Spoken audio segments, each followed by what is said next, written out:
ಎಲ್ಲರಿಗೂ ನಮಸ್ಕಾರ.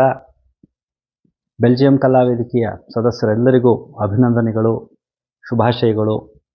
ಕರ್ನಾಟಕದ ಬೆಂಗಳೂರಿನಿಂದ ನಾನು ಡಾಕ್ಟರ್ ಭಾನು. ಬೆಲ್ಜಿಯಂಗೆ 2 ಬಾರಿ ಬಂದಿದ್ದೆ.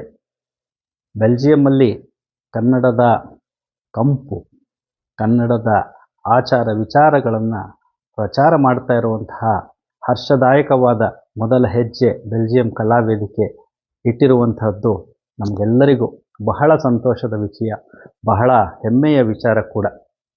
ತಾವೆಲ್ಲರೂ ಇಂತಹ ಒಂದು ಮಹತ್ ಕಾರ್ಯವನ್ನು ಮಾಡ್ತಾ ಇರುವಂಥದ್ದು ಕನ್ನಡಿಗರೆಲ್ಲರಿಗೂ ಹೆಮ್ಮೆಯ ವಿಚಾರ ಅಂತಲೇ ಹೇಳಬೇಕಾಗ್ತದೆ. ಅದು ಅತಿಶಯೋಕ್ತಿಯನ್ನೆಲ್ಲ, ದೂರದ ಯುರೋಪಿನ ಬೆಲ್ಜಿಯಂನಲ್ಲಿ ತಾವೆಲ್ಲರೂ ಸೇರಿಕೊಂಡು ಈ ಕನ್ನಡದ ವೈಭವದ ಪರಂಪರೆ, ಸಂಸ್ಕೃತಿ, ಇತಿಹಾಸ ಇವೆಲ್ಲವನ್ನು ಪ್ರಸಾರ ಮಾಡಲಿಕ್ಕೆ ಪ್ರಯತ್ನ ಮಾಡ್ತಾ ಇರುವಂಥದ್ದು, ಕನ್ನಡಿಗರನ್ನೆಲ್ಲ ಒಂದುಗೂಡಿಸಿ ಮನಗಳನ್ನು ಬೆಸೆದು ಅಲ್ಲಿ ಆ ಕನ್ನಡದ ಆ ಸೊಗಡನ್ನು ಅಲ್ಲಿ ಪಸರಿಸುತ್ತಿರುವಂಥದ್ದು ನಿಜವಾಗಿಯೂ ತಾವು ಮಾಡ್ತಾ ಇರುವಂಥ ಬಹಳ ಒಳ್ಳೆಯ ಕೆಲಸ.